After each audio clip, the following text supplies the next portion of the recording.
আসসালামু আলাইকুম, welcome my another video.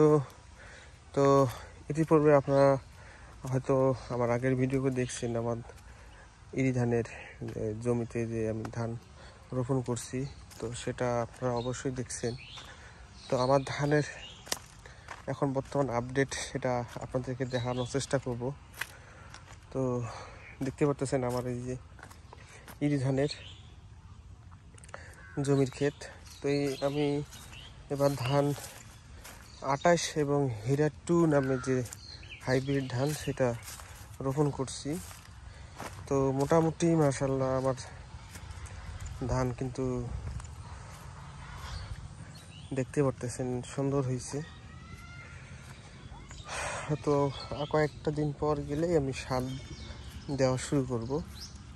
সার দিলে জমিগুলো আসলে যে ধানের চারাগুলো আছে সেটা হয়তো আরও সুন্দর দেখা যাবে।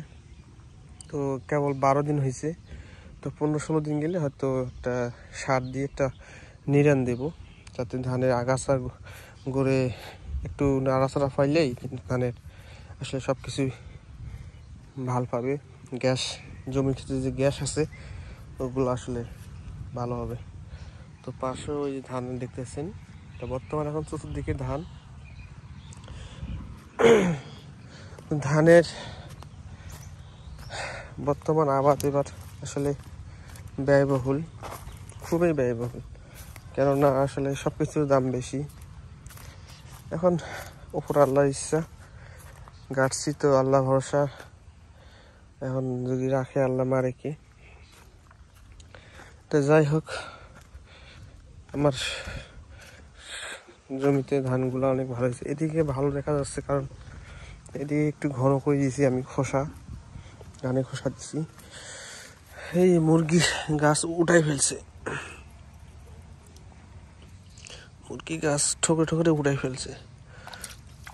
তো হাইব্রিড ধানের পেছন কিন্তু একটা করে কাটতে হয়, এগুলোর গাছের মধ্যে কিন্তু 3-4টা করে ফাঁকা বার হয়, সেখান থেকে কিন্তু গাছ অনেক হয়। তো ওইখানে আবার ধানের গাছ উখড়ে গেছে নাকি, এই একটা অবস্থা এই দেখতে পারতেছেন। সার দিতে হবে। তো যারা আমার ভিডিও দেখেন, যারা আমার ভিডিওতে লাইক কমেন্ট শেয়ার করেন, তাদেরকে অসংখ্য ধন্যবাদ। আর আমার ভিডিও যারা শুরু থেকে শেষ পর্যন্ত দেখেন তাদেরকে অসংখ্য ধন্যবাদ।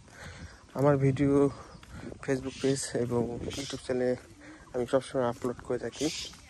যারা আমার ইউটিউব চ্যানেল থেকে ভিডিও দেখেন তাদেরকে অসংখ্য ধন্যবাদ।